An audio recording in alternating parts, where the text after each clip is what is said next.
Ladies and gentlemen, welcome to the Ariel Helwani Show! The Ariel Helwani Show is back in your life. Hello, everyone. How are you doing? Hope the holiday season has been treating you well. We're still very festive around these parts. And, you know, it's a bit of a quiet time as far as the schedule is concerned. And so we thought that this would be a perfect time to do something that I have actually wanted to do for quite some time. You know, I'm a very nostalgic guy. I love to reminisce. I love to look back. I always talk about the book that one day I will write, and it will be entitled Highway to Helwani. And so perhaps consider this the audio version, or perhaps even the video version as well, depending on how you're consuming this, of the soon to one day be released Highway to Helwani, because this is the very first episode in a series that we will be doing here at the Uncrowned Network, where I look back at some of my old interviews, dare I say classic interviews that I see pop up all over the place. And it won't just be me, you know, showing you the interviews. I want to give you the backstory. I want to give you the goods. I want to tell you about what I was doing that week, where I was in my life and career, some of the things that I've never talked about before. I'll be revealing some of those details here. And this won't be the only one. There'll be themes, there'll be episodes that we'll do throughout the years. This will be the first, and it involves some of the real classics, if you will. Some of the ones that we've talked about, and I've unearthed, you know, maybe an interview or two that has been forgotten about, but have some real juicy backstory to it. Does that all make sense to you guys? Do you understand where I'm coming from? Everyone's back here, by the way. They're just being shy. Yeah. Okay. Super shy. Yeah. I don't know if you noticed, Frank, but I'm wearing my holiday best. Yeah. Are you wearing a satchel? I'm not quite sure what that means. A satchel's like that. There looks like a cross strap in front of you, and it wow. me off earlier. No. This is a jumper designed by my brother David Helwani of 20 fame. Oh, that's and you know, I was told to dress holiday cozy. We've got the Yule log in effect right over there. It's you know, that is a real fireplace. Did I just hear crackling? Sounds great. Yeah, sounds warm. Fantastic. Sounds nice and cozy. We're in the spirit. The holiday season is upon us. Like I said, slow time in the schedule, and so I thought that this would be fun. And my prediction is that other than Eric, everyone else back in the control room has maybe seen 10% of these interviews. What do you guys say? That's accurate. You sleep on me. Okay. You sleep on me. Well, we'll find out. We shall find out. I'm really looking forward to this. And, you know, we're not going to go through the entire library, but we're going to have some fun. We're going to sit back, relax, perhaps grab a tea, a peppermint tea, maybe even an eggnog, an old-fashioned, whatever your drink of choice is. Sit back, relax, have a great time, and let us reminisce, because truth be told, I'm getting pretty old, and you know, now I've got a bit of a library, a bit of a resume where I can be like, you know what, kids, back in my day, I did a thing or two. All right, let us kick things off, my friends, and let us go all the way back almost 14 years ago to April of 2011. Let's go to the West Coast. Let's go to beautiful San Diego, California. Let's go to Southern California, and let's go to an event known as Strikeforce San Diego, a very important event in the history of MMA for multiple reasons. Yes, there it was. Welterweight title on the line. Nick Diaz, the pride of Stockton, going up against Paul Daley in a fantastic main event. Some might say the fight of the year. At the very least, the round of the year for 2011. It was an unbelievable back and forth round. It ended in the first round, 4:57 of the very first round. Nick Diaz won, but it was. If you have not seen that fight, by the way, do yourself a favor, go watch it. It's only 4 minutes and 57 seconds. You saw on the poster right over there, Gilbert Melendez defending his lightweight title against Tetsuya Kawajiri. Other names on the card, by the way, Gegard Mousasi going up against Keith Jardine, Shinya Aoki against Lyle Fancy Pants Beerbaum, and many others as well. I mean, it was a pretty solid card, but it was notable for this reason. less than a month prior, Zuffa had purchased out of the blue Strikeforce, completely out of the blue. And bit of a spoiler, more on that particular story to come. There was one event since they purchased it, a Friday night challengers event in Stockton, California, of all places, the weekend before. But this was the first major event under new ownership. And you'll recall that Dana White showed up to the event wearing a Strikeforce t-shirt. That was surreal in its own right because they were involved in a war. At this point, come 2011, Strikeforce was really, they were really gaining momentum. They were really starting to become a thing. They had kicked off their heavyweight Grand Prix at the Meadowlands. That was becoming quite the success. And their ratings on Showtime doing quite well. They had homegrown stars like Daniel Cormier and Luke Rockhold. They had Alistair Overeem back. They had Fyodor Emelianenko. They had the likes of Gina Carano under their umbrella and others. And so they were really starting to gain some momentum. And then poof, out of the blue, March of 2011, we find out via an interview that Zuffa/UFC had purchased Strikeforce. And so this was the first one, and it was surreal. The whole week was surreal. I'll never forget the media day. We're at Alliance MMA, home to the likes of Dominic Cruz, head coach Eric Del Fiero. We're at the media day, which was at the gym. It was like the open workout / media day. And all of a sudden, and this was like straight out of, WWF taking over WCW in 2001, the UFC PR team strolls up. Dave Schaller and company, if you remember that name, if you're a real OG fan. They stroll into the gym. And a nice kind of fun note on their part, they stroll up with a Monster Energy can. Monster Energy, as you saw in the poster, one of the main sponsors of Strikeforce. They told me they stopped at a local gas station. They got some Monsters. And this was the takeover. All week long, no one really had any idea what this all meant, who was going to be in charge. Were the fighters going to have jobs? Were the events going to continue? Would they run it as a separate promotion like WC? There were so many questions, but there was an event that was already on the books. This fight was already booked and announced and promoted, and it was on Showtime, who, oh, by the way, Dana White was not a fan of and who had, who he had been in a public battle with. So there was all kinds of awkwardness in the air. And so I'm at the media day and we're interviewing the fighters and we're asking them questions. And one of the interviews that I didn't get was Nick Diaz. Nick Diaz, obviously a massive star. He was the welterweight champion. And so I held out hope that I could get him at the press conference or after the press conference, which was being held the next day, the Thursday afternoon in San Diego, April 7th to be exact. And so the UFC PR team, believe it or not, we were once the best of friends. And they said, we're going to get him for you. We're going to get him for you. And so the press conference comes and goes. It wraps up. And Nick's pretty much done. He wasn't a huge fan of doing the one-on-one interviews. And they say, hey, Nick, can you do this interview with Ariel? And he's like, this and that. And he's up there and he's contemplating. And I remember the contemplation probably lasted 2 to 3 minutes. But in reality, for me, it honestly felt like 30 minutes because it was so freaking awkward. I wasn't sure what he was going to do, what he was going to say. Is he going to tell me to F off? Is he going to say no?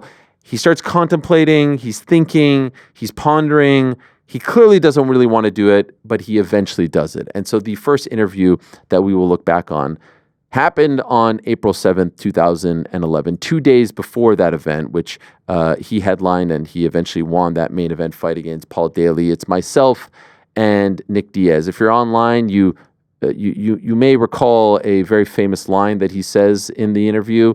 You'll see it now in a matter of moments. And I'll chime in with some thoughts, some memories as the interview plays. But again, sit back, relax, and enjoy this interview. Myself and Nick Diaz from April of 2011. Ariel Helwani in San Diego getting set for Strikeforce Diaz versus Daley alongside the Strikeforce welterweight champion Nick Diaz. And Nick, good to see you again. A lot of people are very excited for this fight. How are you feeling in the days leading up to it? I'm all right. I wasn't going to do this interview, but they told me I had to. So, I feel good. I'm ready to fight. And I don't know. I don't have much to say, Something against me? Do you not like me, Nick? I feel like you instigate fights quite a bit, but, Fights between the fighters? Yeah, I mean, maybe that's your job, but where I come from, people like that get slapped. Do you think I'm instigating, or do you think I'm just asking questions? You're just doing your job, bro. It's nothing personal. Respect, right? Saying, yeah, I just don't like to fall into play with the whole thing. So. Well, I hope we can have a mutual respect, and always enjoyed watching you fight and respect the time, and been covering you for a long time. So I appreciate the time as always. No, it's all good. I see how you are. Okay. It's like that's how you got to be. That's how you. That might not be a good thing. Well, it's not a problem for me. It's your job. So, I mean, I don't know. It might not be a good thing, but I don't know. You get paid, right? So. We gotta do what we gotta do out here. Okay, let's pause it right there if we can. The fight itself, let's pause it right there because you could see he's looking around. That's kind of classic Nick Diaz. But he is accurate. He did not want to do the interview. He was asked to do the interview, and there's the classic line: "Where I come from, people like you get slapped." There's a moment there where I'm like, I don't know how this is going to go. I'm a little bit nervous. He's looking around, and I think he thinks that I'm wrapping up the interview at one point. And that's when we shake hands. But I was just trying to kind of sort of diffuse the situation. But I see the smile. He's in pretty good spirits. And so I'm like, all right, we're going to keep this going. Now, I think it turns, and you'll see this in a moment, the vibe turns. But at that point, I'm like, all right, the coast is clear. The storm is behind us. He insinuates that people like me get slapped where he's coming from, the 209 Stockton. But it's all good. We've moved past it. Now let's talk about some business. A lot of people think that Paul Daley might give you your toughest test as welterweight champion. Would you agree with that? You never know. Sometimes it's matchup and fighters. I can always end up taking some bad shots right off, the get-go and having it cost me the fight in the later rounds or in the first round. This is anything can happen, but I'm not afraid to fight. I'm here to represent my team. They asked me to take this fight. It was real short notice. I just had all these fights. They fight me too much, I'm most overworked, overtrained, underpaid, fighter. That's the way I feel anyways. I do get paid well as an MMA fighter, but this isn't boxing, and I think we should get paid like this is boxing. I hear about people like, George getting paid way more than me. Pause it right there. Now you're going to start to see it ramp up. Now you see him start to get agitated. Now here it comes, and now he starts to lose his patience a little bit, and he starts to bring up some things that he's brought up in that time period a lot about being overworked and underpaid. And people, professional boxers getting paid that much money. I don't even know why I'm doing this anymore, because I feel like I get paid way too much money, but not enough. And I'm more than happy with that. I can live with that. You know what I mean? I live in Stockton. I don't need much, but I'm here to fight. I'm not afraid to fight, and they asked me to come here to fight, and I'm not gonna be the one, to not take the fight. And I'm ready to go. So. After you mentioned boxing, after your fight against Cyborg, you had expressed interest in fighting Fernando Vargas in a boxing match. What became of that? People talk a lot of I don't know who that is. I don't know if, promoters talking that they're going to actually sign me to fight, in a boxing promotion, or if it's the boxers. Quick pause talking if we can. Notice that my finger has that same sort of thing that I got over. Did you guys notice that? There's a finger. That was there. Yeah. There's something to that? That wasn't my son. In fact, the son who caused this one wasn't born at the time, but I just noticed that maybe it's a thing. I don't know. Maybe I have weak nails. Are you going to tell us what this... I don't remember. But it's happened a lot where like a door has closed. This one, I mean, my memory's pretty good, but what happened to that nail 14 years ago escapes me at the moment. But I feel like you're just chomping down on him. No, what? And it's making that? Yeah, big chomper. No. I don't think the sun had anything to do with it. I think that's crazy. Maybe some vitamin K. And you notice, like, I've kind of salvaged this one. The other one was completely blue or purple or whatever color that is. Every few years. And I'm like holding the mic because I think it was pretty fresh. So just wanted to note that. I mean, I've worked through a lot of the kinks, a lot of the issues. So anyway, we continue. Someone says something about my boxing to them, so then they make a comment or a quote back, about, whatever. So I don't know, but I don't know how much of that's for real or what, but yeah, that's what I'm saying.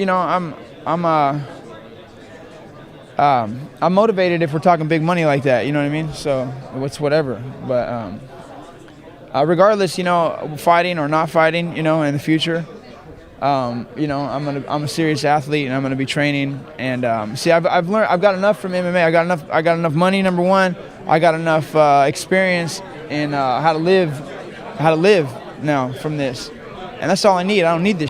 You know what I mean? So. Just one last question for you before I let you go. There seems to be a lot of mutual respect between you and Paul. A lot of people, when this fight was announced, thought there would be some trash talking, but he said very nice things about you, and you seem to have respect for him. Is that the case? Well, you're the only one that started any talking about this fight. That's what I'm saying. Like, you're the one saying, oh, he says he's gonna, we'll do this to you and that to you. I was giving an analogy about how I thought the fight might go if it in my favor if it did, and then you're saying I made these statements to him, and then he's like, oh, I'll knock Nick Diaz out or something. And all I say now is like, right, he says he's gonna knock me out, but all I say is that's the only way he can win. So there's not much to say. There's no mutual respect. What, he's not talking to, I'm not talking to. Why would I have anything, talk bad about him? I hope he don't hit me with the cheap shot. But I understand, what it feels like to be held down for 3 rounds, and quick pause. And he's referring to the Josh Koscheck situation a year prior. Paul Daley gets fired from the UFC because he hits Koscheck after the bell. He's also referring at the beginning there to the interview that I did with Paul the day before, where I tell him, what do you think is going to happen, this and that, and fighters, I acknowledge, would consider that a form of instigation. I consider that a form of journalism. He said this about you. He said, why don't I get your response to said statement? And so that's what he's referring to. And it clearly, at that point, I will say, one of the very few times where in my mind, right then and there, I'm thinking, I'm not sure what's going to happen. Considering his trepidation about doing the interview to begin with, and just kind of how it was sort of escalating there and simmering, that moment where he says, you're the only one, I'm like, I have some doubts at this particular time. And I haven't had those feelings quite often in that role of doing those interviews. And that was one of the very few times, I'll never forget it, that moment where it felt like things turned. We continue. Like this guy, this guy is avoiding the fight now. You know what I mean? He's avoiding the fight. And he wins the fight. So the guy who doesn't fight gets to win. So on account of this rules and scoring criteria that we've developed, and we used to have a whole other organization called Pride with different rules, and I think it worked out way more, for exciting fights, and you get to see a lot more technical aspect come out in the fight. You get to see, a guy. You get yellow carded if he holds the guy, so it forces him, to punch the guy. He can't just elbow the guy because he has to create some space to punch, So he can't just hold the guy and cheat with little bumping the guy with little elbows. He has to create an amount of space, away from this guy to punch down on him. That space that he needs to make before he gets yellow carded is the same space I might be trying to make so that I can get my ass back up and fight this guy when he's not trying to fight me. So he should be carded for stalling. And we've got this whole system going on here, and everybody's, bought up the other organization and thrown it away, try to hide it. And it's just wrong, I feel like the Japanese, they kind of knew how the martial arts went and how it should be. And the more technical, martial artist or wrestler or boxer, and the best man's going to win, by these old rules, is the way I feel. I feel like, it favors the more technical boxer and martial artists, and all this UFC and the cage fighting nowadays, it's always been geared towards the wrestler. It's always been geared towards the wrestler. I knew that, and then as soon as I started fighting the UFC, I knew I needed to really pick it up and start playing that game, and learn how to fight like that, because I'm winning. I can go out there and do damage and win on damage and lose a fight, but I got to win on this criteria, So, I won fights on the past and damage in my own mind, in my eyes, in their eyes, but in the judges' eyes, the other guy won. But when I went home, and they went home, they know who really won the fight. You know what I mean? So, but they knew how to win the fight. And they were aiming to go in there and win on that scoring criteria. I just I wasn't up on game, and I should have been, and I just didn't have anybody to tell me, hey, listen, you will lose the fight if you go on bottom in the first round and they start. You know what I mean? Yeah. It's just not you don't realize that stuff when you're 18 years old. Well, thank you so much for the time, Nick. I appreciate it as always, regardless of what you may think. A lot of respect for you, and I wish you the best of luck on Saturday night. All right, thank you. There you have it. There was nothing, especially in that era, nothing like Nick Diaz interview. I'm reminded while watching that of an Elite XC interview that we did a couple years prior in Stockton. We did the entire interview, and then he just said, I don't like it. We need to do it again. And, it was always like 9-10 minutes, and we did it all over again. And I had no problem with that. Always had a ton of respect for Nick, always had a ton of respect for his brother. You could see why people, like, this is Nick in his prime, and you could see why people adored him. He was as real as it got. A real authentic OG of the game. And he's talking about pride, and he's talking about pride being purchased and forgotten about. And here we are a month into the UFC purchasing Strikeforce. It was a fascinating time, a bizarre time, and it's awkward for me. I've never really rewatched these. Obviously, the moments I've seen and people share them and all that stuff. But I've never really rewatched these, and it's hard to watch myself again, especially from all those years ago. But great memories, and I think about where I was in life, outside of the job. When I can remember exactly where I was in life, April of 2011, hadn't had a kid yet, all that stuff. So great memories there. Much love to Nick.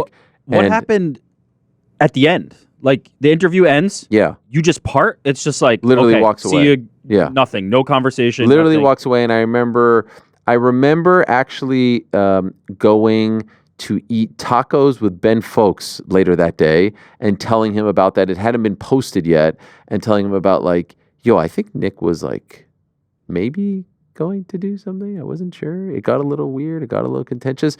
And, again, credit to the UFC PR team. They made that happen. They told him, like, we'd really like for you to do this. And he did it. Credit to him. But yeah, he just walked off. Cesar Gracie was there. Members of his team was there. Like, he never traveled alone, right? He always traveled pretty deep. Walked off, and we did a million interviews after that, so it was never a problem. People look at that interview and say, like, Nick Diaz, he look at how he felt about you. He said, like, we did like 100 interviews after that. So that was just him, and I appreciated him telling me how he felt and keeping it real. And I obviously disagree. That's why I said, I instigate fights between the fighters. Like, you are fighters. I'm just telling you, maybe what you don't like is when I say that this guy said this. That, to me, I'm actually doing journalism. I'm going to the source to get his response, as opposed to speculating or making shit up, which I never did. But yeah, that was a great scene. And those San Diego events were great as well, because it was a great MMA community over there. All right, let's move along now, and let's actually travel 2 years prior, May of 2009. At the time, I am working for MMArated.com. That interview, by the way, was with AOL.com. This is now before all of that. My first job, all right, well, look, the first, I started all this in 2006. I was the Tough 5 blogger for SpikeTV.com. 2006, that's like the spring, summer of 2006. Still working in production. October of 2007, I say, I'm going to go all in, and I'm going to devote everything to being a combat sports / MMA specific journalist. And I have this website called jerrypark.com, and I give myself from October of 2007 to April of 2008 to get noticed. And I've told this story before. I write to people on MySpace. I get responses. Every morning I post an audio interview with the fighter in hopes of getting noticed. We fast forward to March of 2008. I still haven't gotten a job. There aren't a ton out there. And finally, a guy who I played basketball with, the New York Urban Professionals League. It was the Montreal Expos Basketball Club. A teammate named Brian Seidenberg, shout out to him, tells me that the company that he works for, the Wasserman Media Group, is starting an MMA website, and I should write to them. And so I say, why not? And this is maybe now like, end of February. We're getting to March. And I say to myself, if I don't get something by April 1st, I'm going to go back and get a real job, because at this point, I'm getting married later that year. I'm living in an apartment in New York City. I'm making $0, zero. And that's why I laugh sometimes. I remember having an interaction with the Schmo, and he's like, you've been given everything. You've been handed everything. This platform, you get the opportunity to be mainstream and all that. I didn't know a soul. I didn't know a single person. I didn't know a manager. I didn't know a coach. I didn't know a fighter. I didn't know an executive. I didn't know an editor. I knew zero people in the world of combat sports. And so I'm starting to write to people, all this stuff, but people are noticing the work, and they're consuming the content, and the fighters are coming back for more, but I'm not getting any jobs. So get this tip from my friend Brian. Says his company's starting an MMA website. I write to them. I get a call back from Sang No, and he tells me, hey, we saw your stuff. And I wrote to them, here's my stuff, here's my interviews, this is what I want to do. And he tells me that this website that they're starting called MMArated.com is going to be the MySpace of MMA. It's going to be a community website where people can upload their videos and interact with other MMA fans or fighters. And I said, quite frankly, I don't think this is a great idea. Let's just make a great MMA website. And you have a video platform. Let me be your video guy. Let me be your editor. Let me run the page. Give me the keys to the car. And he said, you know what? We're in. He asked me, how much do you want to get paid? And I took the number that I was making at my last job, Spike TV, and when I quit that job after a week, I told my boss this wasn't the place for me. I want to go and live out my dream. He said, you're making the biggest mistake of your life. I was making $35,000 at Spike TV. And so Sang No said to me, how much do you want to get paid? And just to stick it to that guy, Brian, I said, you know what? Let me see if I could double it. And I said, can I get 70? And he said, you got a deal. And there I was on my way. And so I doubled the pay after not making any money for 6 months. I stuck it to the guy who told me I was making the biggest mistake of my life. And we were on our way. And MMA Rated started to make some noise and gain some traction, because I was looking at everyone else, the way they were doing interviews. And I was like, everyone's holding the thing here, and there's no one actually asking questions with a microphone and getting dressed up. Everyone's wearing affliction shirts and tap out shirts. Like, what if I treat this a little bit more professional? Get a microphone, get a mic flag, get a videographer, dress up a little bit, collared shirt, this and that. So when we launched it in April of 2008, I tried multiple times. The UFC would not credential us. They just would not credential us. They said we weren't big enough. They said we don't credential these types of websites. And so I had to get a little bit creative, and I had to go to the Afflictions of the world and the Elite XCs of the world and the Strikeforces of the world.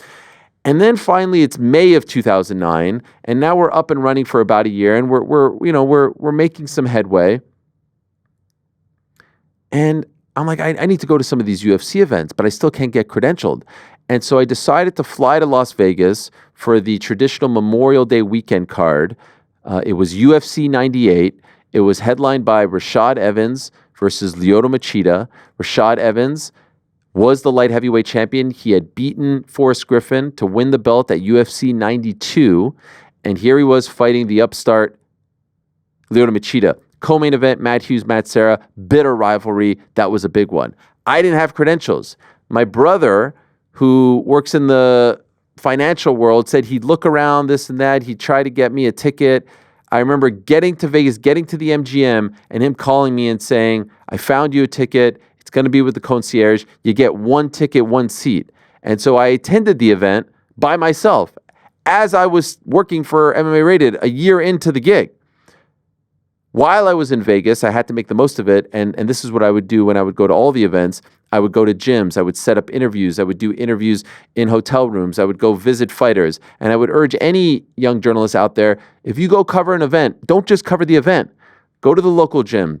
Set up an interview with a manager, with a coach, with a fighter. Do stuff that other people aren't doing. And so I did that. And so I would go to Extreme Couture, and I would go to Vanderlei Silva's gym in Las Vegas. And I didn't really know any better. I was going around on weigh-in day trying to interview people. And so the weigh-ins were at the MGM Grand, but it was like at the property like connected to the MGM Grand. It's like past the arena, down the escalator, and then in this long hallway. And who do I see? I see superstar Jason Mayhem Miller. I had never met Jason Miller before. I obviously knew much about him. He was fighting in Japan at the time. He was, a very well-known, colorful character, bully beatdown, all that stuff and more. And so I just go up to him. This is my very first interaction with Jason Mayhem Miller. And in the interview, he refers to me as Scoop McGillicuddy. That was another name that kind of got attached to me. And my wife, Jacqueline, has called me that many times when I poke and prod. Here's me just essentially gunning it, if you will, with the great Jason Mayhem Miller in May of 2008, the day of the UFC weigh-ins. In fact, he was walking to the UFC weigh-ins. So specifically, this is May 22nd, 2009. I said 2008, sorry. UFC 98, 2009, May 22nd, myself, Jason Mayhem Miller, for the very first time.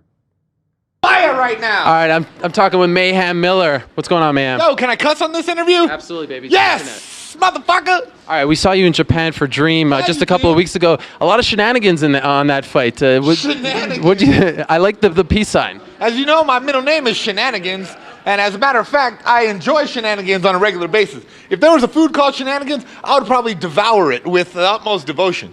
What was the biggest difference in terms of competing in front of the Japanese crowd as opposed to American? It's quiet as hell. It's like fighting in a library. It was awesome. I heard somebody in the 13th row. The reason I did the peace sign was because somebody in the 13th row was going, Mayhem Amira! And I went, to the guy. I mean, it was a chick, actually. Nice. Okay, so when's the next time we're going to be seeing you compete? Yo, June 15th in Dream. I'm fighting again, man. I'm in a tournament. Sakuraba? No, I wish. I hope. I've been crossing my fingers like a kid on Christmas waiting for Nintendo. I hope that it's going to happen.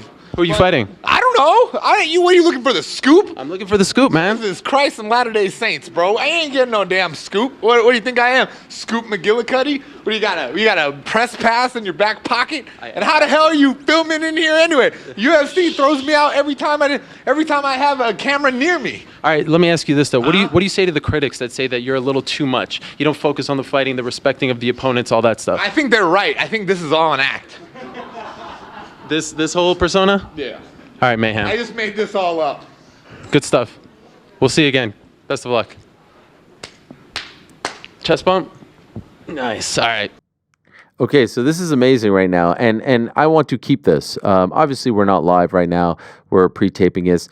I screwed up. In fact, that was May of 2008, and as I was saying all of that, guys, something wasn't adding up in my brain because I know the timeline of my life.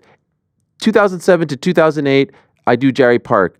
April of 2008, I get the MMA Rated job. MMA Rated only lasted 6 months. It was done essentially right after the Kimbo Slice Seth Petrozelli fight. That's 2009. I'm like, wait a second, did I screw this up? What happened? And then I'm like, that wasn't UFC 98. That was UFC 84. That was UFC 84, May of 2008, Memorial Day weekend in Las Vegas. How could I forget? Now it all makes sense. That was in the height. Actually, we were only like a month and a half old. That was May of 2008. Could you believe that, guys? Is that a sign that I'm getting old, or did I save it? That steel trap's going, man. That steel trap's going. First you don't remember the finger. Now this.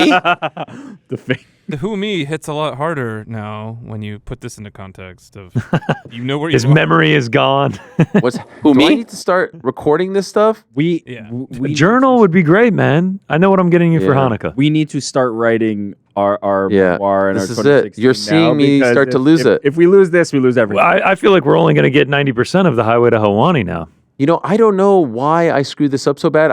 I'm actually quite disappointed in myself. And there's a part of me saying, like, should I just stop down and redo all of this? But I kind of think that this is warts and all. We're a live program. I don't pre-tape things. And so you're seeing it in real time. And here's why I should have known better. I told On-Air Jordan to get this picture of Tito Ortiz. Tito Ortiz at the weigh-ins, literally minutes later, showed up to weigh in for his fight against Lyoto Machida, which of course I know was UFC 84, not 98, where he had a t-shirt that said, Dana is my bitch. That was at the same weigh-ins. That was the weigh-in that Mayhem was walking to. And so the point still stands. May of 2008, MMA Rated. I walk up to Mayhem Miller and ask him questions, and he's like, who is this guy? Who's this guy asking me all these pointed questions? It was me. Great memories. It's an incredible interview. The energy is Scoop McGillicuddy. Yeah. What a time. But yes, I didn't get any tickets. I did sit there, and of course, UFC 84, which again, I'm mad at myself for. I was there when BJ Penn beat up Sean Shirk with the flying knee. It was incredible. I'm sitting there Memorial Day weekend, 2008, I'm like, this is the best. This energy is incredible. The Machida Ortiz fight was incredible as well. And I was out there running, gunning, and trying to build the website. Unfortunately, fast forward, literally 5 months later, another company bought the parent company, Sportnet, it was called, and they pulled the freaking plug on the whole thing. And I was out of a gig.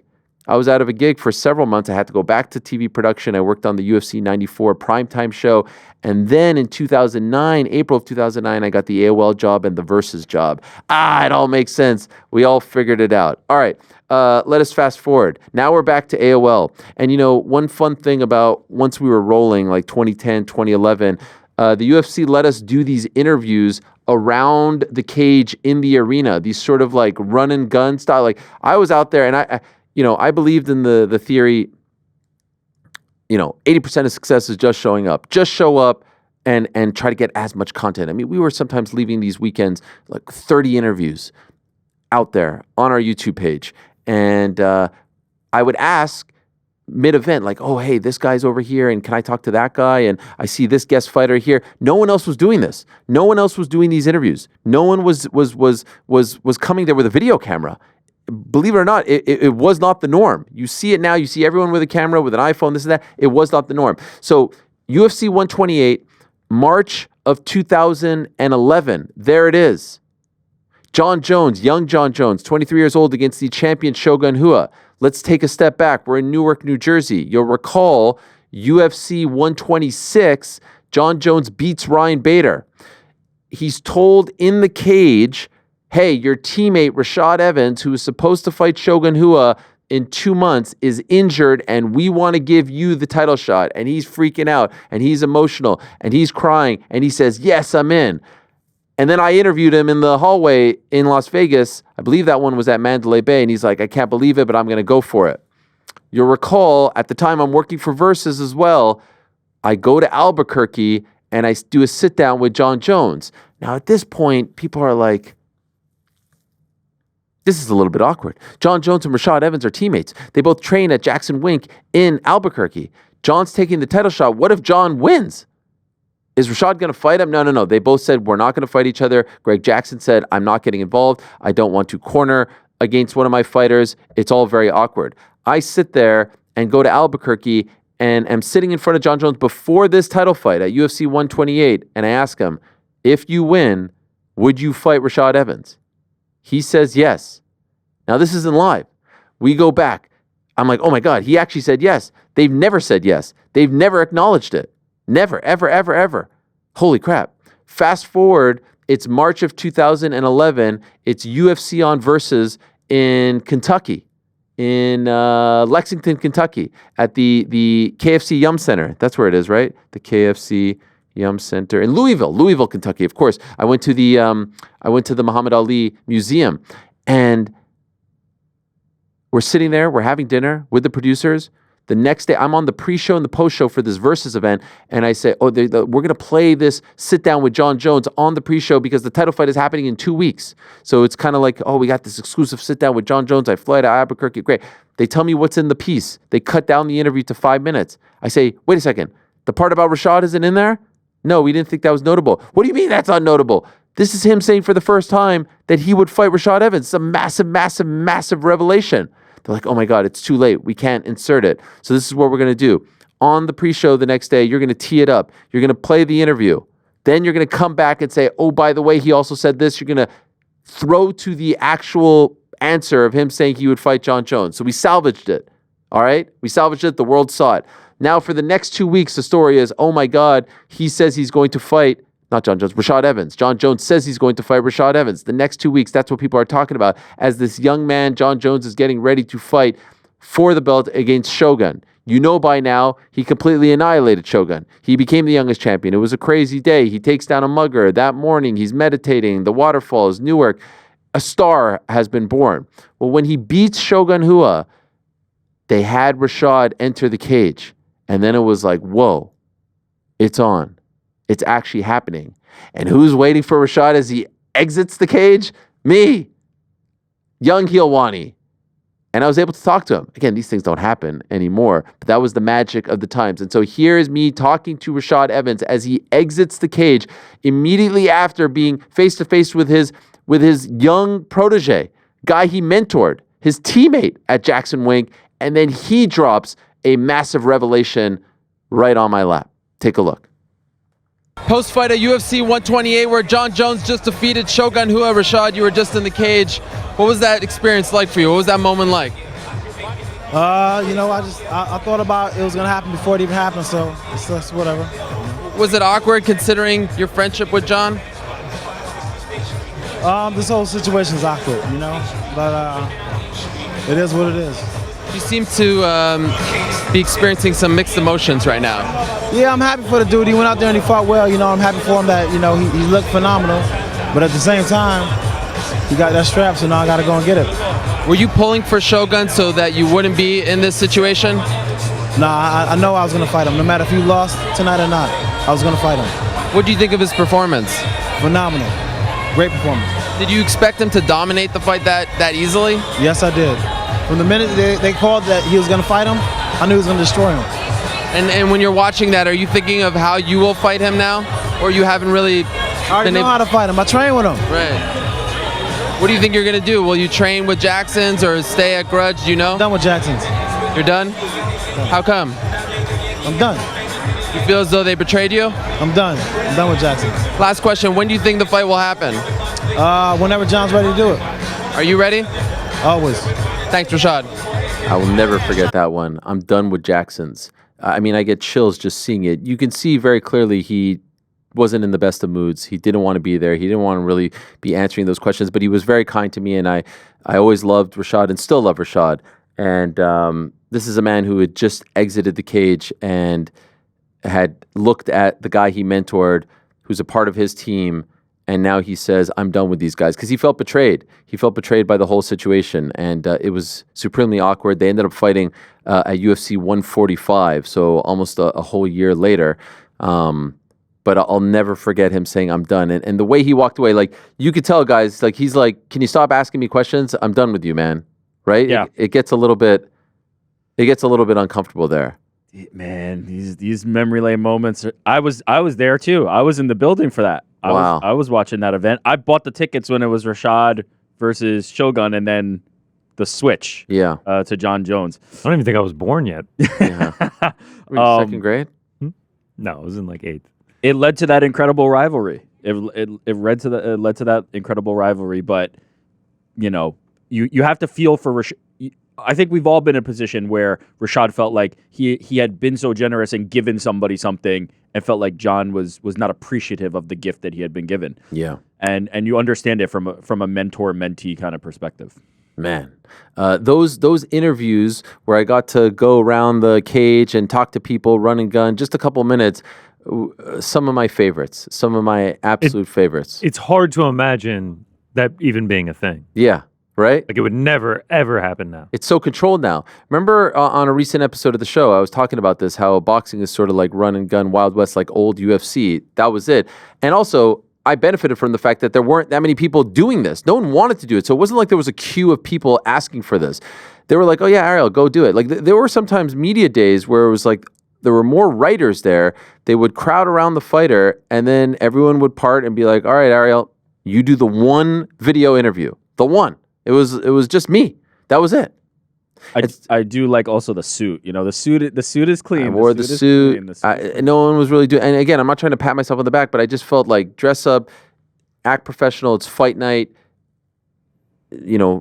Take pride in the work, and people will give you the time of day. And so let's stick with that run and gun around the cage after the fight theme, and let's go to October of 2010, October 23rd, 2010, UFC 121. It's Brock Lesnar, the heavyweight champion, going up against the challenger, the pride of Mexico, and of course, Arizona as well, the one and only Cain Velasquez, who at that point was training at AKA in San Jose.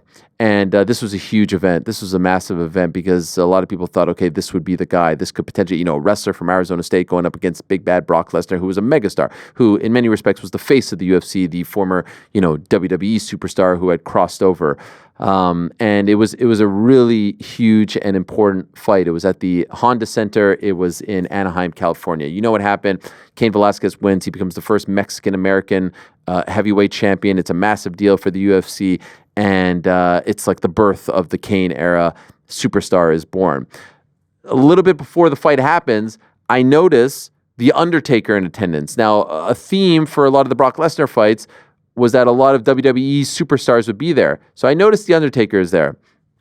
So I go up to Jim Byrne, who is one of the head PR guys at the UFC, and I say, could I talk to the Undertaker right after the fight, get his thoughts on whatever happens? Brock win, Brock loss. Jim actually used to work for WWE, so I thought he was the best person to ask. He goes up to The Undertaker, who was there with his wife, Michelle McCool, asks him, can Ariel interview you after the fight? He says yes. And so Jim takes me to around where The Undertaker is sitting, the VIP section, and I stand there. I kind of like kneel down for the entirety of the fight. Now, the fight lasted 4 minutes and 12 seconds. It ended in the first round. So I didn't have to stand there very long, but I wanted to be there right after to get his immediate reaction. You probably know where all of this is going. I'm guessing you've seen this infamous You Want to Do It interview. And this was a massive turning point in my career. I'll never forget the next day, Bill Simmons tweeting it out, it exploding, TMZ picking it up. Everyone picked it up because it was so surreal to see what happened while we were filming. Some people even accused Casey Leydon and I, who, by the way, shot the vast majority of these. He didn't shoot the MMA-rated ones. The great E. Casey Leydon. They thought we were in on it. They thought we were in on the kayfabe, the work. I don't know. I had no idea what happened, and I'll let you in on a secret. I couldn't hear most of it because it was so damn loud in there. So I'm asking him questions, hoping to unearth something, and only finding out after what he said. In any event, here's my conversation with The Undertaker, Mark Calloway, seconds after Cain Velasquez beat Brock Lesnar in October of 2010 at the Honda Center, post-UFC 121. Ariel Helwani post-fight at UFC 121, where Cain Velasquez just beat Brock Lesnar, and we're here with The Undertaker. Sir, what are your thoughts on what we just witnessed? I'm a little bit shocked, I thought Brock was going to come out strong like he did. I thought Cain's chances would be better if it went into the fourth or fifth round. I'm a little bit shocked. I thought Brock might have got to him early, but you know what? Cain's a hell of a fighter, and he did a hell of a job. One fun thing about this particular interview, keep it full screen if you don't mind, Andy. It's like, where's Waldo? Michelle McCool right over his shoulder. MC Hammer is behind Jim Byrne. Jim Byrne is the guy with the tie looking down right now. You see MC Hammer right behind him. Can't touch him. Behind MC Hammer is Randy Couture. Soon you'll see Sam Stout pop up and others as well. And that's what it was like. The event, there's the music playing, all that stuff. It was a chaotic scene. And I'm talking to The Undertaker, by the way, which is surreal for me in its own right. We continue. Do you think, considering the size difference, that he'd be able to manhandle him like that? No, I didn't think so. I think Brock's strength and size would overmatch him. I thought it would have to go into a cardio battle. And pause it right there. Pause it right there. And I don't know, can we go back a couple frames? Because this is the key part of the whole interview. Look at his eyes. Just a couple seconds prior to all of this, you see right there, thank you, right there, he locks eyes with Brock Lesnar. And this is the important detail. The fighters usually would walk out, and they would walk out of the cage, and they would go to the right, and they would leave. After they lock eyes, and this is Brock Lesnar who just lost, okay? This is Brock Lesnar who just lost his belt and got TKO'd in a real fight. They lock eyes right there, and Brock comes the other way. Now, I'm like in there, I don't know what the hell's going on. I don't even see Brock. But the most important thing of all this is look at his eyes, because that's when he starts talking to Brock, if you will. He locks eyes with Brock Lesnar. It's so fast. I love this shit. Okay, keep going. Look at this. I'm actually very surprised. Okay, now look at his body. It's like you're at a loss for words here. You want to do it? Okay, pause. And go back a few frames if we can. You see him, his body, he's leaning towards, he's telling Brock, come here. And now at this point, I'm like, I'm completely oblivious, but I start to feel Brock Lesnar walking past me, right? So he's leaning over, and then I'm like, holy shit, is that Brock Lesnar? And he leans over and you hear him say, you want to do it. I did not hear that. So I literally will say in a matter of seconds, what did you say to him? Because I could not hear it. But this is Brock Lesnar, former WWE superstar, Taker, current WWE superstar, and he's leaning over to say something to him. I didn't know if he was like, you suck. I don't know if he was like, tough sleddings. I didn't know what. But I'm like, holy crap, what just happened? So I'm like, all these questions are legit. I'm not playing any sort of role here. I'm like, what did you say to him? I would love to know. We continue. There was Brock Lesnar right there. What did you just say to him? It's kind of a personal thing. I think maybe he needs to. I think he needs to train a little harder. The body language. You guys cool? And I'm like, are you cool? Personal. Who are you rooting for tonight? Pause it. You see, now in my mind, I'm thinking, wait a second. He's saying it's personal. Are you guys cool? Then I'm like, I was interviewing him as Brock Lesnar's friend. I was interviewing him as Brock Lesnar's colleague. And then he says it's personal. And then he's like, he needs to train. I'm like, wait a second. Were you here to root against Brock Lesnar? What is going on? So all this is happening in my mind. Continue. You know what? I got background with Brock, but that just showed you something right there. Are you a fan of this sport? I'm a big time fan. I asked that one question of to the buy first myself guys some that- time. I asked him that question to buy myself some time because I'm like, I need to think of more things, but I can't think of them right now because there's so much going on in my brain. So I just ask him the simple, are you a fan of this sport? But if my memory serves me correct, I go back to the Brock thing right after this. Actually introduced MMA to pro wrestling, the gloves, the go-go plata. Oh yeah, I'm a big fan. I like to, the things that I can bring from MMA into what we do. Obviously, there's not many people prepared for it, it's. I'm a big fan. Perhaps 20 years ago, if this sport was as popular as it is today, you think you would have done it?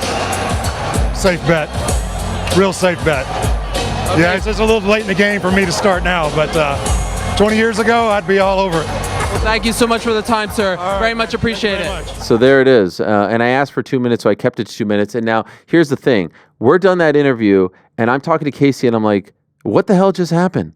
And I'll never forget this. We start walking to the back now, and who is standing there at the back of the tunnel, like the tunnel to go back inside to the arena, like where like the hallway is and the media room and all that? Paul Heyman, who's a very good friend of Brock Lesnar and was sort of like his de facto manager. And I told him what had just happened. Hey, I just interviewed Taker and he leaned over and I think he said something. Is there a problem there? And he got so mad and he's like, I can't believe he did that. He was not happy about it. And I'm like, okay, let's go back. I'll never forget him standing there. Like, of all people, it's Paul Heyman standing there. And he was obviously upset that his friend had just lost. So we go back to the media room and we re-listen to it. And I hear you want to do it for the first time. And I'm like, holy shit, did he just like pick a fight with Brock Lesnar? What is going on here? Is he trying to get him back to WWE? Is he trying to fight him in MMA? What is going on? We post it. The thing explodes on the YouTube channel. It has 10 million views. And this is back in 2010. Lord knows where it would be in this day and age with social media and whatnot. Later, I have asked Taker about this. I have asked Brock about it. I've asked Paul Heyman about it.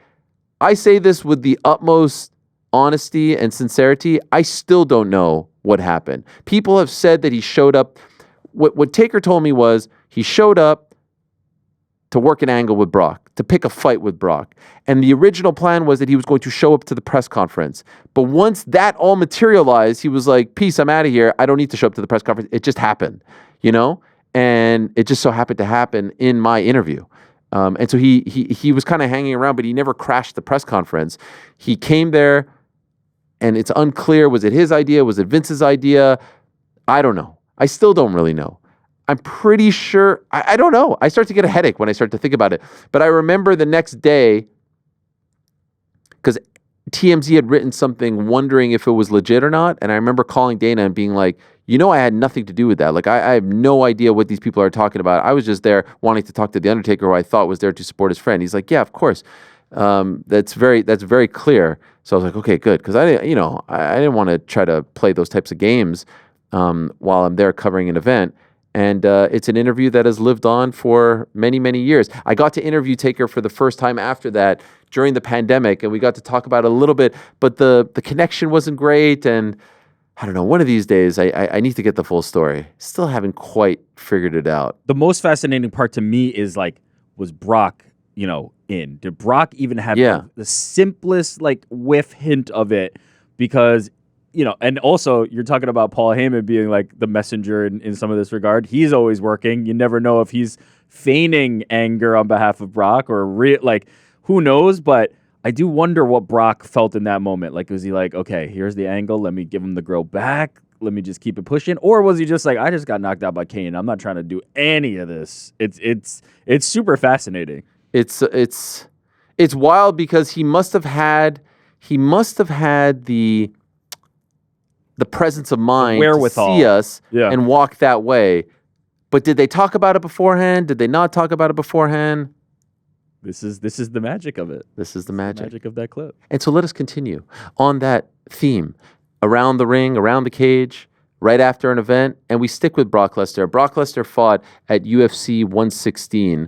The specific date was July 3rd, 2010 at the MGM Grand. It's a great card, and one of the highlights of the card was Chris Lieben beating Yoshihiro Akiyama via triangle choke in the third round 2 weeks after he had fought on a Fight Night event. He came back, and it was an incredible stretch. But the big one, of course, was Brock Lesnar versus Shane Carwin. It was for the undisputed heavyweight title. And at that point, Brock is rolling, UFC 100, all this stuff, but Shane Carwin could hit like a truck. I mean, the guy at that point was 12-0. He was on an unbelievable run. He had beaten Frank Mir to win the interim belt, and this was the big unification bout. He beat him at UFC 111, George St. Pierre versus Dan Hardy.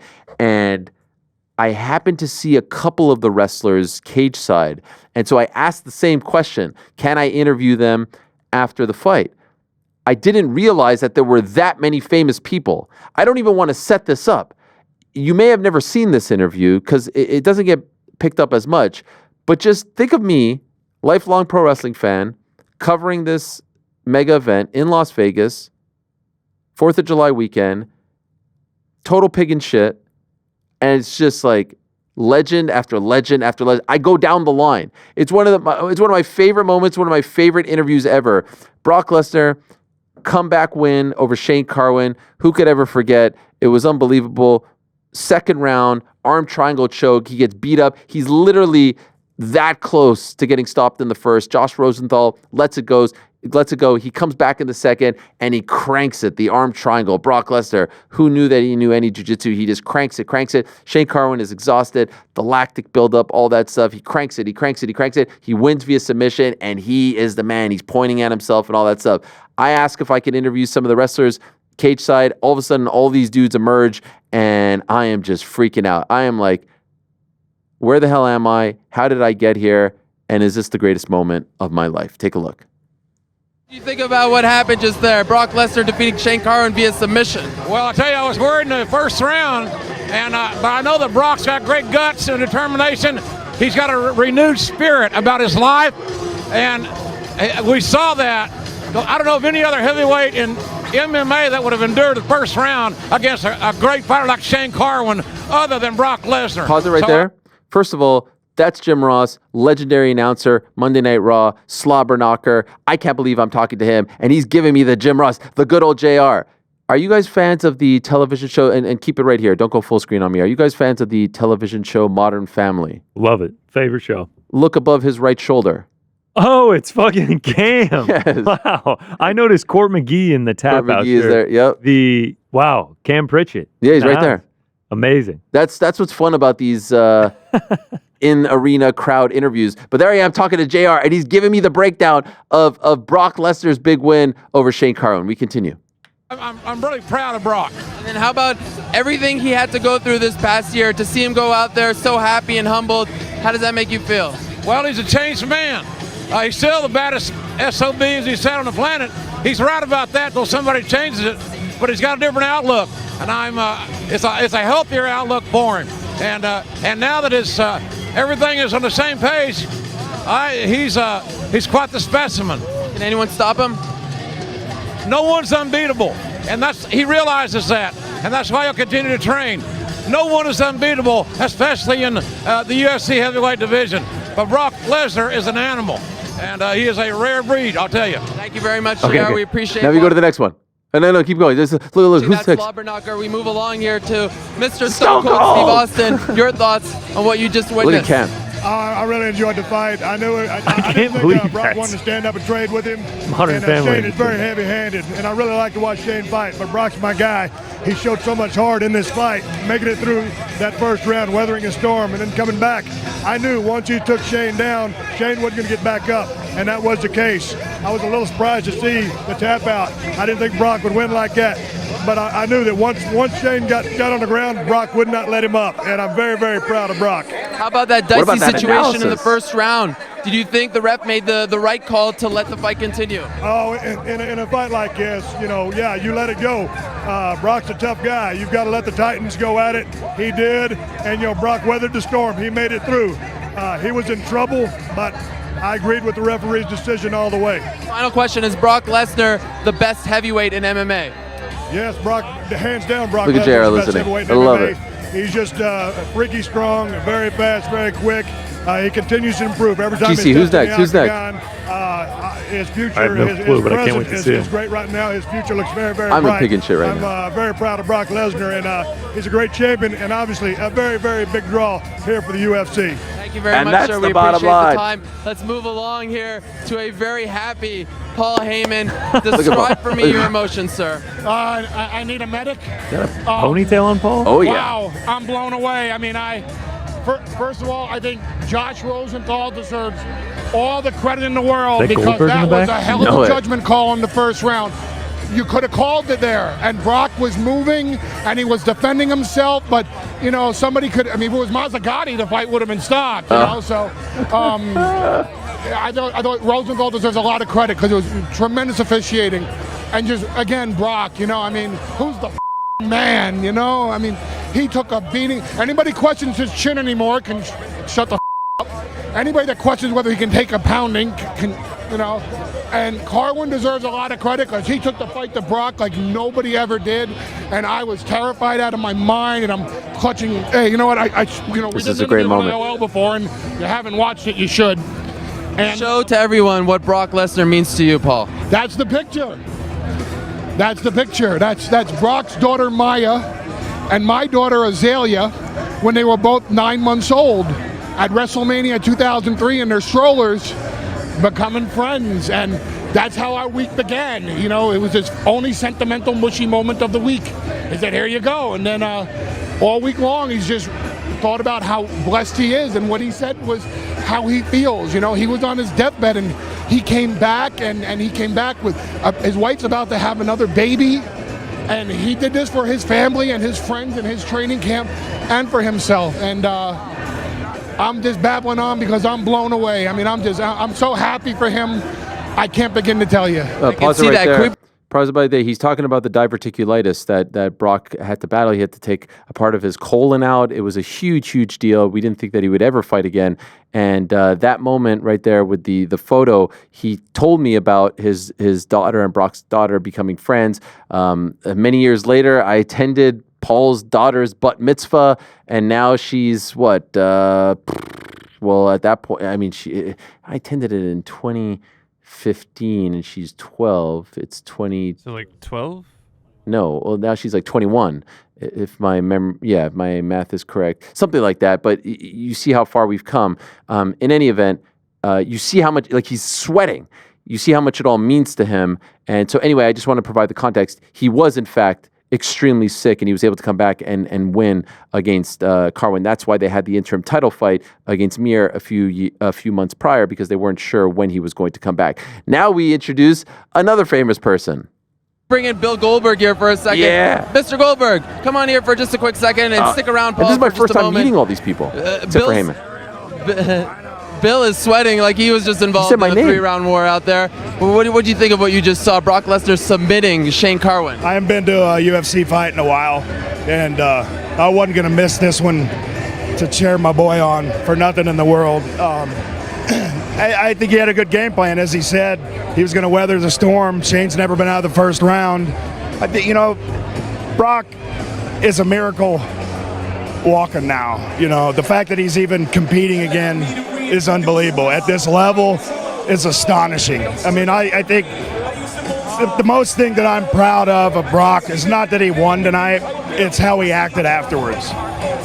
Brock Lesnar is a great human being. He's a great family man. He's a great husband and a great father. And he's very emotional, as people have seen in the past. But if you know the guy deep down inside, he's as good as they come.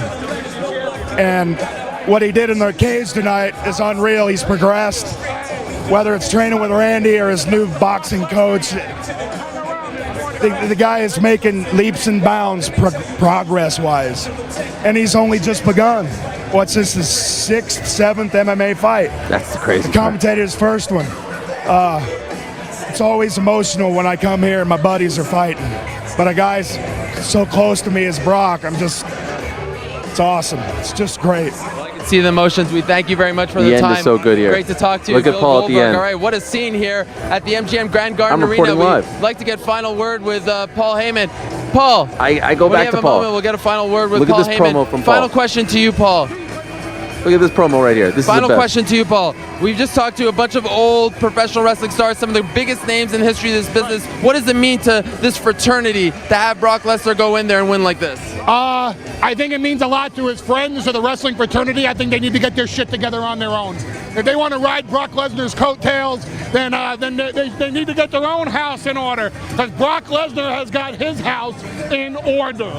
Very well said. We'll leave it at that. Brock Lesnar defeats Shane Carwin via second-round submission. I mean, what a time, man. What a time. I love those days. Those were great days. Going from JR to Stone Cold to Heyman to Goldberg to Heyman. Those were the days. And what a scene. And he did come back from an incredible illness, and that was a lot of fun. Those around the cage interviews immediately after the fight. So that was UFC 116. Yes. A sneaky fun part of that one was Paul Heyman putting over Josh Rosenthal. Oh, yeah. Big, and then he's in the background, just like is he? dapping up Stone Cold Steve Austin. Yeah. He's literally on screen as Paul Heyman is putting him over. Oh, that's amazing. It was a great performance by Rosenthal there, letting it go, because Brock completed an incredible comeback. Yep. All right, let's travel 3 months prior. Everyone remembers Strikeforce Nashville for the post-main event brawl. Mayhem, Diaz brothers, our good friend Jake Shields. This was a massive one. Jake Shields against Dan Henderson. It was on CBS, and a lot of people were hoping within the company, that Dan Henderson, who had crossed over from the UFC to sign with Strikeforce, which was a massive deal for them as they were trying to, build things up. This was a huge coup to get Dan Henderson. Dan Henderson knocking out Michael Bisping at UFC 100. Now all of a sudden he's in Strikeforce, and Jake Shields was at the end of his deal, and there were a lot of rumors, a lot of talk that he was going to sign with the UFC, and this was the last fight on his deal, and they were thinking like, all right, he's the champion. What is going to happen here? He's the middleweight champion. Maybe Henderson beats him and could take the belt off of him. It was very awkward. It was reminiscent of Survivor Series 1997 with Bret Hart and Shawn Michaels. And so everyone remembers what happened after with Mayhem popping up in the post-fight interview and the brawl that ensued and how big of a deal, and Gus Johnson's famous line, "These things happen in MMA." I will always remember the event because it featured one of my very favorite post-fight interviews. And during that time, I was able to do interviews in the locker room. Again, there weren't any other people doing it, so I would ask the PR team. This was a Strikeforce event, and this was pre-Zuffa purchase. I would ask the PR people, like, hey, can I get this person in the locker room after they win? And unless the person was unavailable, supremely hurt at the hospital, it was usually a yes. And there were only 3 fights on this card, on this main card, I should say, on CBS, because they were all title fights.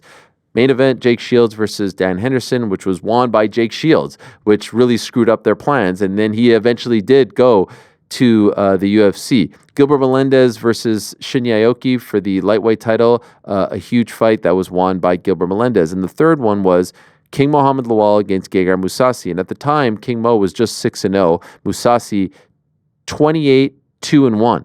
And he, obviously Mousasi, legend, comes over from the world of kickboxing, has been a veteran for quite some time, and everyone thought this is way too soon for King Mo. Well, King Mo ends up winning the fight, and maybe it wasn't the most exciting fight. It wasn't really the most exciting card. All three fights went the distance. But I got to go to the back, and I had a great relationship with King Mo and his whole team, Ryan Parsons, his coach/manager, and I was able to interview King Mo. Mo was in so much pain, he could not stand up. And I really always appreciated the fact that he spoke to us despite the fact that he was in that much pain. And so we go into the locker room and he's lying on the ground. And I remember asking him, "Are you okay to do this?" And he's like, "Yeah, let's do it." King Mo is someone who had tried to, win national championships and win Olympic gold and all this stuff, and always kind of fell just short. And he alludes to that here. And so you see there's great emotion. And I'll be honest with you, I started tearing up in the interview as well, because of his emotion and knowing how much it meant to him. We'll never forget this. Maybe my favorite post-fight interview ever. It's April of 2010. It's in beautiful Nashville, Tennessee. It's my post-fight chat with the now Strikeforce light heavyweight champion, Mohammed Lawal. Ariel Helwani post-fight at Strikeforce Nashville with the new Strikeforce light heavyweight champion, King Mohammed Lawal. King Mo, how does that sound? I guess it sounds pretty good, man. I'm happy. You had a lot of critics, a lot of people who said you were too young, too inexperienced, too cocky. What do you say to them now? You already know. So you know what I'm going to say to them. Like I always say, F them. I don't give a damn. You know what I'm saying? Everyone got critics. I've always been doubted my whole life, and I just keep on proving them wrong by winning. It's my first world title, man. I tried 4 years, man, in wrestling. Even I tried my whole life in wrestling to get a world title, man, and I finally got one, but it's an MMA, and I made it happen. You're feeling pretty emotional right now. Yeah. It's destiny. You feel it's 7 professional fights, and you get a world title. Did you think it would come this quickly? I didn't know, man. I just like to thank, all my coaches, Coach Mel, Danny, Ryan, Parsons, Dean, Fabricio, Kevin Jackson, David James and John Smith, because they helped me get here, man. It's been a long journey, man, but I finally got here. It's my first world title, man. It's something real. Well, it was a very impressive performance. You dominated, decisively 4 out of the 5 rounds. Were you happy with what you accomplished out there in terms of your performance? No, not at all. I could have made it easier, but I got lazy a few times, man. I took him for granted because I didn't respect his skills all too much because I knew I could beat him.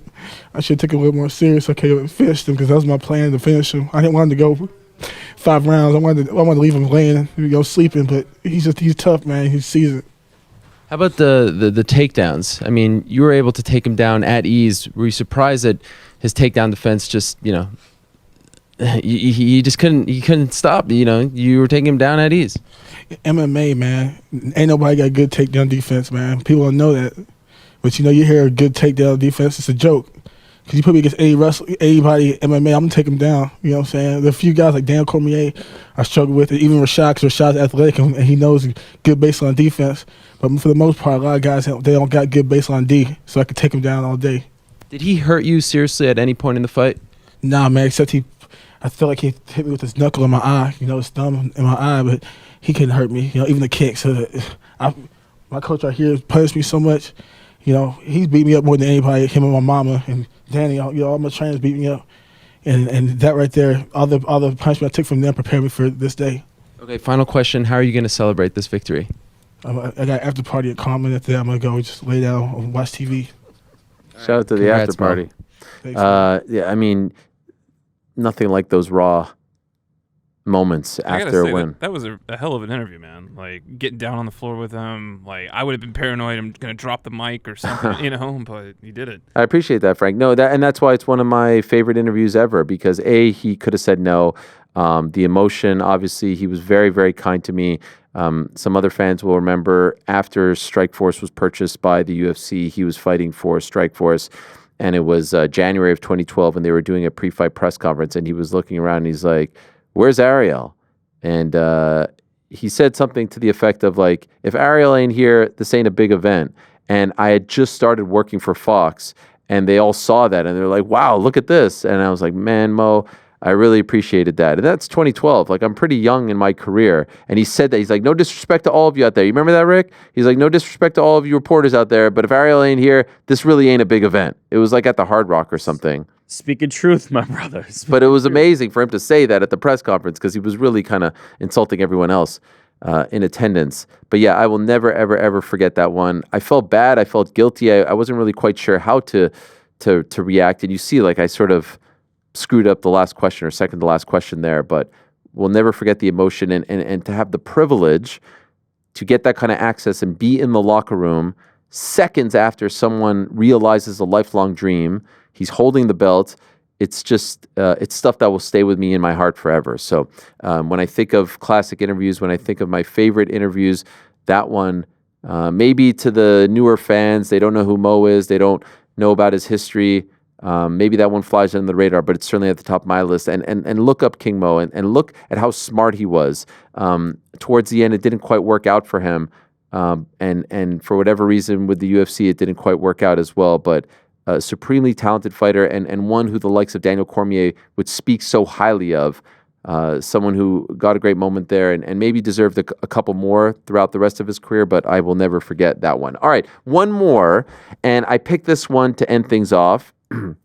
It's another post-fight interview. It's another interview backstage, and it's one that for some crazy reason has enjoyed a renaissance because I can't tell you how many people come up to me and say, I love your interviews with Rampage, and specifically this one with Rampage Jackson.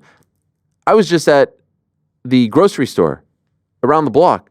I was getting a salad literally 2 hours ago, and someone comes up to me, one of the guys working there, saying, I love your interview with Rampage. And I know about the one he's talking about because it's always this one. It's always post UFC 135, Denver, Colorado. There it is, September 24th. We're backstage, 2011. We're at the Pepsi Center. It's Rampage Jackson against Jon Jones. Jon's first fight after the Shogun fight. And it's the legend Rampage Jackson, who at this point I have a pretty good rapport with. Well, as you know, Jon Jones beats Rampage Jackson. He beats him in the fourth round via rear naked choke. It was a great fight, a great build. There was talk of spies and all this kind of stuff, and Rampage was a legend. And so here's the part that maybe you don't know. And this is the interview that somehow, I don't know why or how, it has enjoyed this incredible renaissance on TikTok and Instagram in particular. I can't tell you how many times it gets sent to me now. I interviewed Rampage Jackson. So they did the press conference, and I believe, if my memory serves me correct, this is right before he goes up to the press conference. And I asked him if I could interview him, and he says yes. And he says, let's go into this like side room so we're not, being bothered by other people. And I'm like, I'm over the moon. I'm thrilled. I'm going to get a chance to talk to Rampage after he fights for the belt. It didn't go his way, but I'm really appreciative that he's giving me this time and the opportunity. You'll see the beginning of the interview here. And this is me breaking the fourth wall, and I'm sure he won't mind. He's the man. We're buddies. All good. At the very top of the interview, you'll hear me say how he loses the fight. Well, here's what you don't know. Right before the interview starts, he says, hey, make sure when you introduce me to say how I lost. And when you interview someone who just lost, I try to almost sugarcoat it. Typically I'd say Ariel Helwani backstage at UFC 135 with Rampage Jackson coming off his hard-fought battle against Jon Jones. I'm not trying to, believe it or not, I'm not a total asshole. I'm not trying to harp on the fact that he lost and how he lost. He told me right before we pressed record, mention that I lost and mention how I lost. It's in my mind, I'm like, all right. I mean, that's an unusual request. I don't really get fighters saying that to me, but fine. Keep that in mind and look at his reaction. Here's my conversation with Rampage Jackson, September of 2011. Ariel Helwani post-fight at UFC 135 alongside Quinton Rampage Jackson, who lost via submission tonight to Jon Jones. And hold on. Why you had to bring it up the way I lost tonight? You could have just said, fault Jon Jones. Why you had to just bring it up the way I lost? Well, it is a fact, right? I'm just trying to state the facts in case someone didn't see the pay-per-view. Oh, okay. I'm sorry for rubbing it in. It seemed like you was rubbing it in. How much money you win tonight? Okay. It's my business. Okay. Well, let me ask you first about the fight. You see what he did? You see what he did? The SOB? Yeah. Okay. Well, first, let's start from the beginning and move our way down. Okay. Your entrance song. You know, I like to think about your entrance songs and what they mean. Right. You're not going back to jail? I ain't going back to jail. Have you ever been to jail? Hell yeah, man. I didn't know that. Everybody know that. When was that? The last time I went to jail, we ain't gonna talk about it. Well, I was just surprised that was the song. Why'd you choose that? I mean, are you on the verge of? Is someone after you? No one's after me. This Memphis rap. I'm from Memphis. Project Pack and 3-6 Mafia. They some of the baddest rappers out of Memphis. But I really like that. I really like that song. And you know what I'm saying. Think about it now. You know what I'm saying. It was like one of those songs. The song I wanted to have wasn't, you know what I'm saying, really available. But I wanted that one too. It's just one of those songs. No matter what happened, you know what I'm saying. Like people don't understand. Like I dodged all that. You know what I'm saying. Like where I come from. I could have been dead or in jail or something like that. And I just let people know, like, no matter who I fight, if I win or lose, I'm already a winner because, you know what I'm saying, I done dodged that bullet. And I done dodged a few bullets, literally, you know what I'm saying. I'm just happy to be where I am, you know what I'm saying. I'm a success no matter what happens. Because, you know, I got a lot of fans that support me, but at the same time, you got a lot of haters, and they don't understand my mind frame. Like, I'm a winner, you know what I'm saying? A lot of people don't step in the cage and do what we do, so I ain't going back to jail. The fight starts, and Jon starts to fight on his hands and knees. What's going through your mind when you see him starting to fight like that? All right. I didn't know I was fighting a gorilla. You know, I didn't know like, what the hell is this little kid doing, you know? How about the spirits that Rampage is in? Like, he just lost a title fight. Who knows if he ever gets a title fight in his mind at this point? And he's joking around. He's laughing. You would never know. You would think that this is a post-fight victory interview. Credit to him. And did you see what he did there? He told me to ask him or to mention how he lost, and then he gives me shit for mentioning how he lost. Kayfabe. Gotta love it. We continue. Obviously, you know, he was a little intimidated by the punching power, which is a common thing in the UFC with my opponents, you know. So I figured that's what it was, and I was thinking about kicking him in his face. I'm like, oh, this might be illegal. So, you know, I just chalked it up to him, just, you know, trying to throw me off. So you look at your performance overall. I mean, your head movement was great. He went for a lot of those spinning, and I'm trying to give you props here. I mean, he went for those spinning back elbows. He missed. Takedown defense, I thought that was very good. When you look at the entire fight, obviously you lost, and obviously that's disappointing. Why you got to keep... Well, I'm trying to say, can you take any positives away from this? Oh, okay. I was trying to get there. I was building up to it. You went the wrong route to get to the positive question. You know what? I really didn't do my game plan the way I wanted to, and I'm in great shape. It's almost like I didn't trust my cardio, but I knew I was in great shape, and now the times I let go on him, the times I let go and he evaded me and stuff like that, and it really discouraged me a little bit. And you know, I was really worried about his wrestling because honestly, watching Jones, I think he's one of the best wrestlers in the UFC, and so I worked really hard with my new wrestling coach, Ryan Swolton, and you know, I was really impressed with my wrestling and stuff, and he had me on my back too long. You know, I just didn't execute my game plan. It's like now I'm thinking about it, like, because I can barely remember what goes on in the fight. Now you bring it up, I can barely remember. But I remember. What was the game plan though? The game plan was to use the head movement and get close to him. You know, I had if he takes me down, get right back up. You guys have no idea. I got some of the best coaches in the world. I got Mark Kenny on my boxing, Tom Blackledge on my Brazilian Jiu-Jitsu, and Dave Jackson on my kickboxing, and Ryan Swartzen with my wrestling. And we all came together and formed a great game plan for me to get close to him, use the head movement when he backs away, throw the leg kicks, and use the jab, and if he takes me down, unhook and get right back up. But I basically choked. I didn't do what I was supposed to. You know, a couple times, you know, I just worried about the wrong things. I'm worried about getting poked in the eye. I'm worried about this, and just wasn't myself out there. And I'm very disappointed. And I'm very disappointed in my performance. Did the moment get to you because it was a title fight? No, I didn't. That stuff don't even matter to me and stuff like that. So I can say I'm not impressed with my performance. That's a GSP Why do you think you choked? Because I don't know why I choked. I just didn't do it. I think it was his reach and everything. I think it bothered me a little bit. But you gained a newfound respect for Jon, right, after this? Yeah, I do. I respect him because the kid beat me. You know what I'm saying? He beat me at my best. That was the best. I was at my best today. I was at my best physically. I was at my best. I've never trained this hard before in my life. Only thing that came close to this is when I trained for Vanderlei Silva the last time in UFC. And I was at my best. I was so confident I was going to win. I just knew I was going to knock him out. But it didn't happen. Do you think Rashad beats him? Well, I don't know. I don't see a whole lot of people beating him, but Rashad says he got his number. Rashad is tough too. Like my manager thinks that Rashad is one of the best in the weight class because his wrestling and his speed and his fighting style like that. So I'm very interested in seeing that fight. I think Rashad is the only person that has a chance of beating him. I don't see nobody beating this kid other than Rashad. I don't see nobody else. And Rashad is a if. He was right. Now you want to take off 5 months and fight in Japan. That's the plan, right? Well, I just take off 5. Well, I'm going to help my teammates and stuff get ready. I got Congo help out and stuff like that.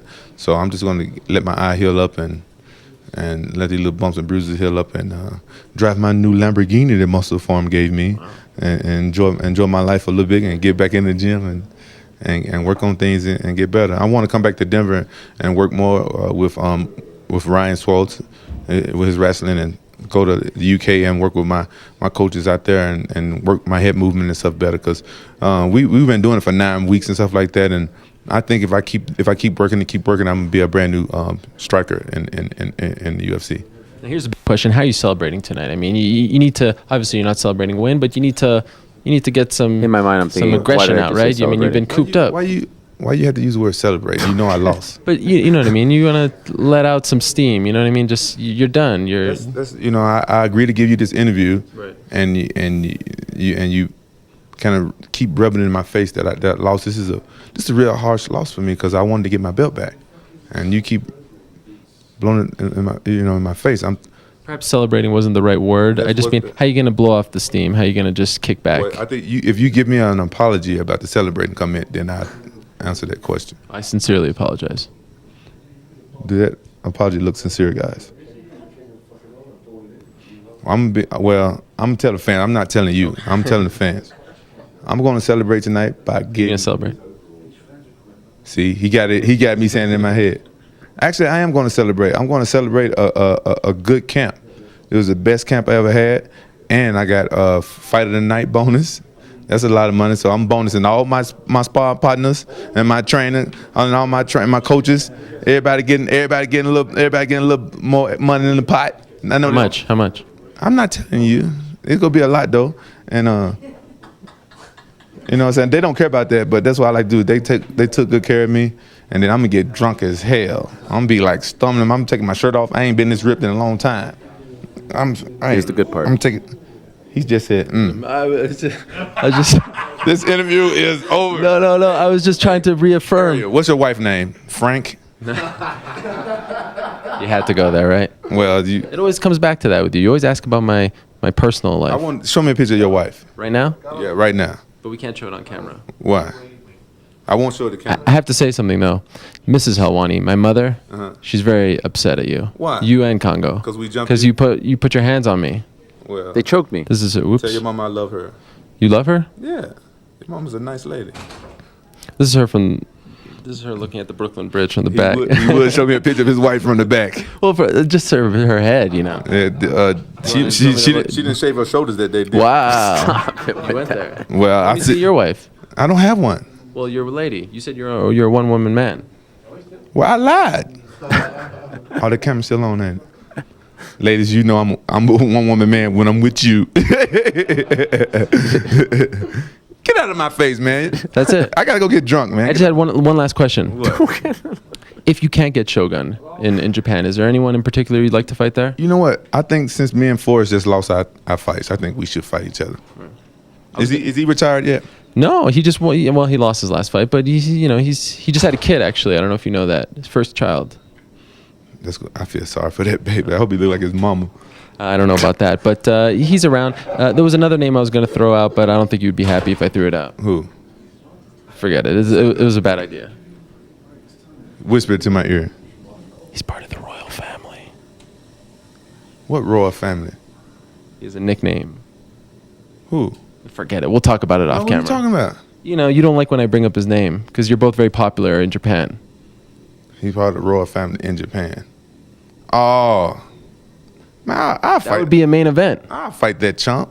You know what I'm talking about, What right? are you talking about now? King Ho? Or something like that? That would sell out Saitama. No. Then, will that? Yeah, Is he you're from huge. Japan? Very popular. That's where he was born. His career was born. He was born. He's Japanese. No, but his career. He's huge in Japan. You're huger. I'm huge in Japan. Right. Am I? Yeah. No, they forgot about me over there. No, they didn't. Hey, I know you and Mo homies. I know y'all homies. No, I was just trying to. I know y'all homies. Hey, I'm just happy you like black folks, dog. That is true. Okay. Jews and blacks got to stick together. I know, we do. I think Jews used to be black. Nice watch, by the way. Yeah, thanks, man. Thank you for the time, Quentin. No problem. Always A classic, and he's referencing King Mo, who I interviewed a few months prior when he won the light heavyweight title for Strikeforce. That's the one. And is he referencing Frank, who I would end up meeting some 10 years later? Who, me? What's your wife's name? Frank?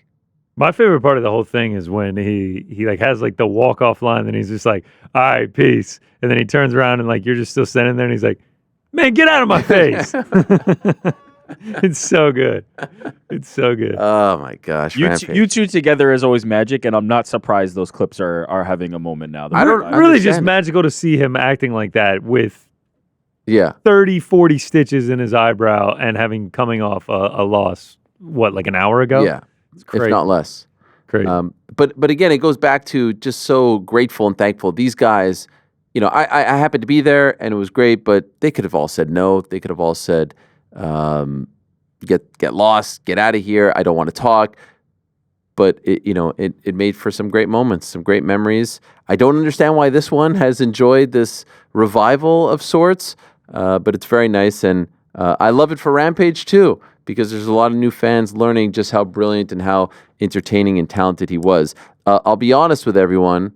I actually had more on the list, but I told the guys, let's cut them because we're gonna do this again. I hope you all enjoyed it. It's a fun look back for me. It's made me all warm and fuzzy and nostalgic inside. And maybe we do these, I don't know, every quarter, every month. Every 6 months sounds good, man. I think that'd be great. Frank was advocating for every weekend having a new one. Every damned weekend. Wait, one last thing on the Quentin thing. Yeah. When he turns to the camera and he's just like, does that sound like an apology? And Casey hits the camera shake. So good. It's a little Office-esque, if you will. Those were all Casey. All of them except for the Mayhem one, the MMA rated one. Absolute legend. You remember when Frank bet against Casey? Yeah, that was weird. Frank, how could you? One of our own. He's one of our own. In any event, those were great moments. Those were great memories. It was really hard for me to whittle it all down to those. And like I said, I've cut a few here because I don't want to keep everyone around for 4 or 5 hours. That would be very inconsiderate of me. And I'm still kind of harping. Should I have redone that one with Mayhem, or was it raw? Was it fresh? Was it real? Was it authentic? You get the 100% with us. We don't do that. We don't edit. Yeah, we don't edit that. Keep it in. We keep it 100. I have to admit, We keep it a buck. it's Yes? so unusual for you to make a mistake like I know. that I saw everyone scrambling to double check that the mistake was yours and not theirs. Oh, it was Because it was that's fine. how you have the ship being ran. Yeah, no, it's just I'm mad at myself, but I guess it's a sign of me, old man, dad sweater. You lose a few things, and perhaps there's a silver lining. You lost your water bottle before we Yes, started. I did. All I'll say about the silver lining, please take the correct road to the silver lining, because with Rampage you took the wrong road. Perhaps it is an indication that I need to start writing down some Please. of You called these me memories. Frank earlier, too. I called you Frank. Yeah. It's a compliment, Connor. I don't remember. Is that true? That's What's what up, people are Frank? like, let me be I frank didn't- with like- you. Like, it's a compliment. Frank, isn't Like, that Frank's amazing? not in here. Isn't it amazing that he mentioned you? And you were like, no, speaking about my wife. Wow. That's good stuff. Anyway, hope you enjoyed that as much as we did. Hope you continue to enjoy the holiday season. A reminder, we're back on January 6th for our award show and many more of these trips down memory lane to come. For now, though, once again, Happy New Year, much love, and we'll see you next time.